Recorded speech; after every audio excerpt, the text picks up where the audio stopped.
بسم اللہ الرحمن الرحیم۔ واو اور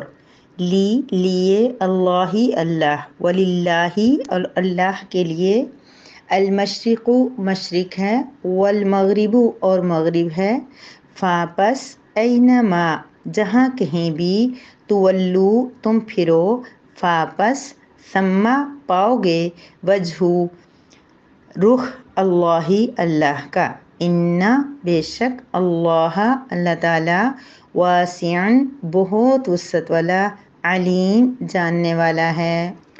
وَلِلَّهِ الْمَشْرِقُ وَالْمَغْرِبُ اور اللہ ہی کے لیے مشرق اور مغرب ہیں، فَأَيْنَمَا تُوَلُّوا فَثَمَّ وَجْهُ اللَّهِ بس تم جہاں کہیں بھی اپنا رخ موڑو گے وہاں پر اللہ کو پاؤ گے۔ ان اللہ واسع علیم بے شک اللہ تعالیٰ بہت وسعت والا، جاننے والا ہے۔ نحمدہ و نصلی علی رسولہ الکریم، اما بعد۔ سورہ بقرہ کی آیت نمبر 115 ہے، جس میں اللہ تبارک و تعالیٰ اپنی ذات کے بارے میں ہمارے ایک اشکال کا جواب دے رہے ہیں کہ اللہ پاک کہاں ہیں۔ تو اللہ پاک بتا رہے ہیں کہ اللہ تو ہر جگہ موجود ہے، مشرق بھی اللہ کا، مغرب بھی اللہ کا، شمال بھی اللہ کا، جنوب بھی اللہ کا، اور اللہ ہی کے لیے مشرق اور مغرب ہے، یعنی تمام سمتیں جو ہیں وہ ساری کی ساری اللہ کے لیے ہیں۔ ہر طرف، ہر جگہ، ہر ایک حصے میں، ہر سائڈ پہ اللہ کی ذات موجود ہے۔ پھر اللہ فرما رہے ہیں فَأَيْنَمَا تُوَلُّوا فَثَمَّ وَجْهُ اللَّهِ یعنی جس طرف بھی تم رخ کرو، جدھر بھی منہ پھیرو، نماز کی حالت میں یا بغیر نماز کے، ایسے عام حالت میں بھی تم جہاں بھی دیکھو گے نا، جس طرف بھی جانا چاہو گے، جس طرف بھی رخ کرو گے، فَثَمَّ وَجْهُ اللَّهِ وہاں اللہ کی ذات کو پاؤ گے۔ یہ وجہ کا عربی میں ترجمہ جو ہے چہرے کو بھی کہتے ہیں، لیکن اللہ تبارک و تعالیٰ کا چونکہ ہم نہیں جانتے کہ کیسی ذات ہے، کیسی ان کی کیا کوئی اللہ تعالیٰ کا سسٹم ہے، ہم اس بارے میں زیادہ سوچ نہیں سکتے، تو اس لیے ہم نے وجہ کا ترجمہ روح ہیں، اللہ کی ذات، اللہ کی رضا اور مختلف الفاظ اس کے لیے استعمال ہوئے ہیں۔ تو یہاں پر مراد یہ ہے کہ جہاں کہیں بھی تم پھرو گے، جہاں موڑو، جس طرف جاؤ، ہر جگہ تم کیا ہوگا، اللہ کو اپنے سامنے پاؤ گے۔ مطلب مشرق ہو، مغرب ہو، شمال ہو، جنوب ہو، گھر ہو، باہر ہو، اندھیرا ہو، روشنی ہو، صبح ہو، شام ہو، چھپے ہوئے 400 ان چیزوں کے اندر چھپے ہوئے ہو، یا بالکل کھلے کسی میدان کے اندر ہو، کہیں بھی ہو، ہر جگہ تم اللہ کو پاؤ گے۔ اس آیت کا مطلب کیا، مفہوم کیا ہے کہ ہر جگہ اللہ کی ذات موجود ہے۔ ان اللہ بے شک اللہ تعالیٰ واسع بہت وسعت والا ہے۔ ہماری بہت چھوٹی سوچ ہے، اللہ تعالیٰ اس بات پہ ہم ایک دم وہی بات میں نے پرسوں ڈیٹیل میں کی تھی، فتویٰ لگا دیتے ہیں فلاں نے یہ کیا، وہ کافر ہو گیا فلاں۔ اللہ کی ذات تو بہت وسیع ہے، بہت وسیع ہے، بہت وسیع ہے۔ اس کی ذات کا احاطہ ہماری سوچ، ہمارا نظریہ، ہماری الفاظ، ہمارا علم کوئی چیز نہیں کر سکتی۔ بس ایک ادنا سی کوشش ہوتی ہے کہ اللہ رب العزت کی اتنی پیاری، اتنی خوبصورت، اتنی گہری جو ذات ہے، اس کے بارے میں اپنی نالج، اپنے علم، اپنی وسعت کے مطابق کچھ جان سکیں۔ علیم خوب جاننے والا ہے، ہر ایک کو جانتا ہے، مجھے بھی جانتا ہے، آپ کو بھی جانتا ہے، آپ میں سے جو دل سے پڑھتے ہیں، پیار سے پڑھتے ہیں، جو کبھی مصروف ہو کے نہیں سن پاتے، جو بیماریوں کی وجہ سے نہیں کر پا رہے، جو کہیں اور بھی کسی طریقے سے اللہ کے قرآن کے ساتھ جڑے ہوئے ہیں، اللہ کے ساتھ جڑے ہوئے ہیں، اللہ تعالیٰ جانتا ہے۔ اسی لیے تو میں کہہ رہی تھی،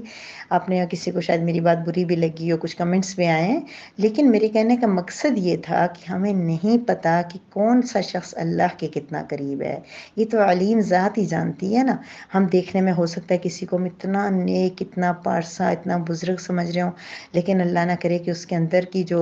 کچھ عادتیں ایسی ہوں کہ جو بالکل ہی ناپسندیدہ ترین ہوں، اور کوئی انسان ایسا بھی ہو سکتا ہے کہ اس کو شرابی، زانی، کیا کچھ ہم نے سن رکھا ہو، اور در حقیقت وہ اللہ کے اتنے قریب ہو، اس کی راتیں اللہ کے قرب میں، اللہ کے ذکر میں، اللہ کی یاد میں گزرتی ہوں، وہ اللہ کی مخلوق کا اتنا خیال رکھتا ہو کہ اللہ کے اتنے قریب ہو۔ بہرحال ہم نہیں جان سکتے، اللہ کی ذات وسیع ہے، علم والی ہے، اس کو پتہ ہے کون کیسا ہے، لہٰذا ہم نے کیا کرنا ہے، ہر طرف موجود رب کو راضی کرنا ہے۔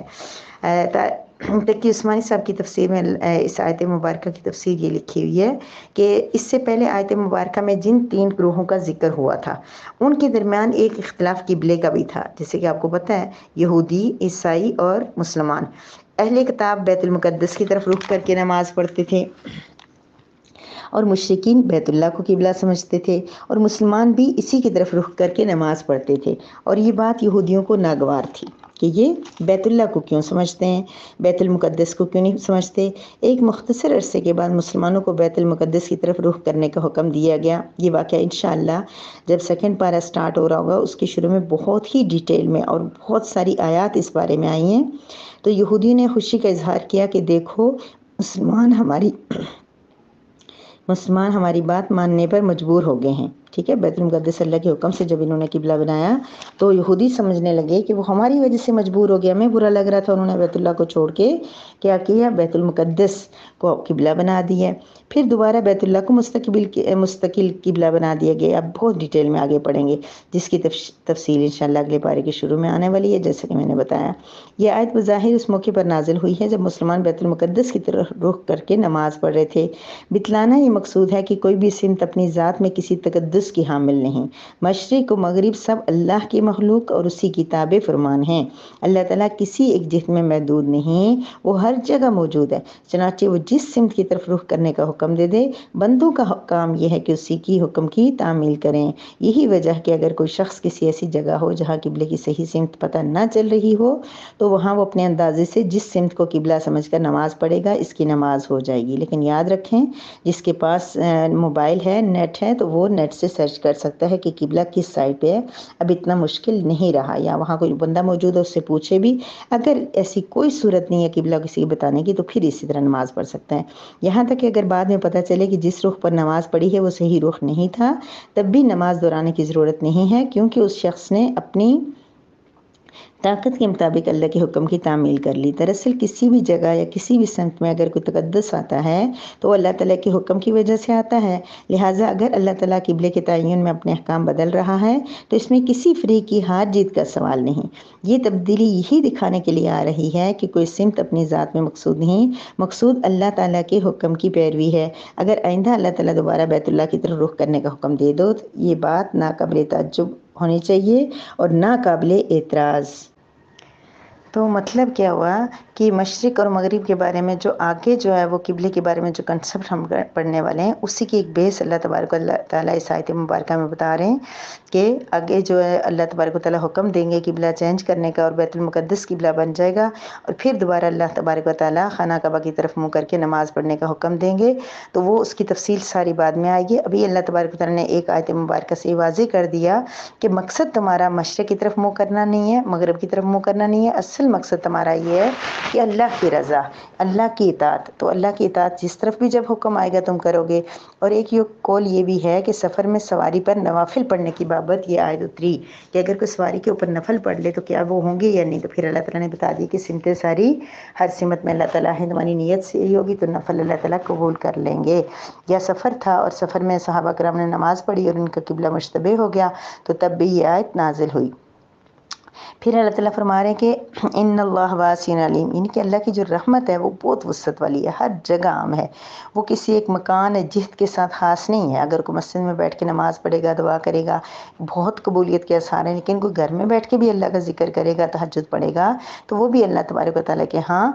بہت ثواب کا باعث بنے گا۔ اور بندوں کی جو مصلحت ہے نا، اس کی نیتیں، ان کے اعمال، اللہ پاک ان کو خوب جانتا ہے، علیم، کہ بندوں کے حق میں کون سی شے مفید ہے، کون سی مضر ہے، کب کیا چیز صحیح ہے، اسی کے مطابق اللہ تعالیٰ حکم دیتا ہے۔ اور جو بھی اللہ تعالیٰ کی ان باتوں کی موافقت کرے گا تو اس کو جزا ملے گی، اور جو مخالفت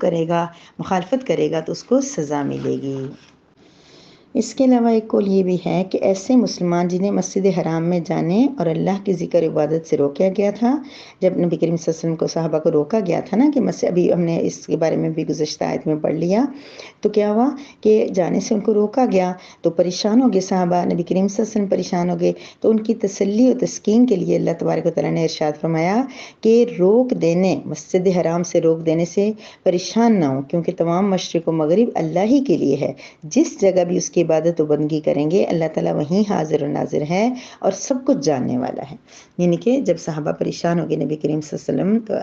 تو اللہ تعالیٰ نے تسلی دی کہ اس بار اگر آپ عمرے کے لیے نہیں جا سکے تو کوئی بات نہیں، اگر آپ مدینہ میں بیٹھ کے بھی عبادت کرو گے تو اللہ تبارک و تعالیٰ آپ کو اجر عطا فرمائیں گے۔ اس سے ایک بات یہ بھی ذہن میں آئی کہ کبھی ہم ویسے اداسی ہونا یا محبت مسجد نبی سے، مسجد حرام سے، یہ تو ایک فطری چیز ہے اور ہونی بھی چاہیے، لیکن یہ ہے کہ بندہ اس سے اتنا ڈسہارٹ نہ ہو جائے کہ ہم ابھی حج کے لیے نہیں جا سکتے، سکتے. ظاہر شدید خواہش ہوتی ہے ہر ایک کی,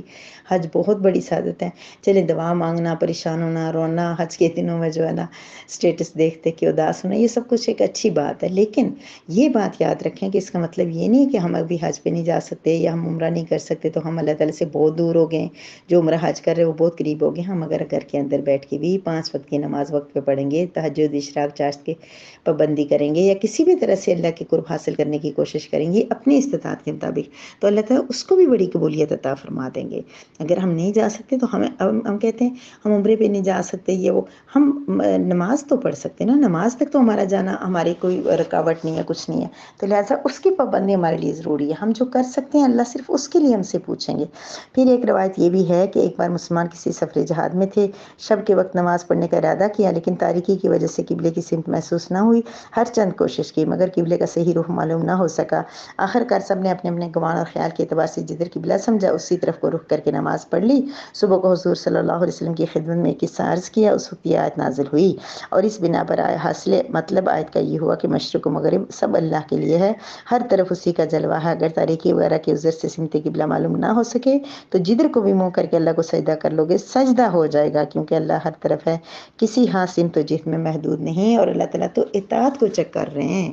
اللہ تعالیٰ ہماری اطاعت دیکھ رہے ہیں. اللہ یہ نہیں دیکھ رہے اب ہم خانہ کعبہ کی طرف منہ کر کے کیوں نماز پڑھتے ہیں, اس لیے کہ اللہ کا حکم ہے. جب اگر ہم اللہ کے حکم کے مطابق پڑھ رہے ہیں تو اگر ہمیں کسی عذر کی وجہ سے نہیں پڑھ سکے لیکن ہمارے دل میں اخلاص ہے, محبت ہے, پیار ہے, تو اللہ تعالیٰ ہماری نماز کو قبول کر لیں گے. اللہ تعالیٰ کا اللہ لاکھ شکر اور احسان ہے کہ جس نے اپنے فضل کرم سے ہم کو شرک و کفر کی گمراہیوں سے بچا کر ایمان و اسلام کی ہدایت و نعمت نصیب فرمائی. اور اللہ تبارک و تعالیٰ نے ہمیں اپنے پیارے کلام کریم کے ساتھ, رب کریم نے اپنے پیغام کے ساتھ ہمیں جوڑا ہوا ہے, اور اس کو سمجھنے کی توفیق اللہ تبارک و تعالیٰ عطا فرمائے, عمل کرنے کی توفیق عطا فرمائے. وآخر دعوانا ان الحمد للہ رب العالمین.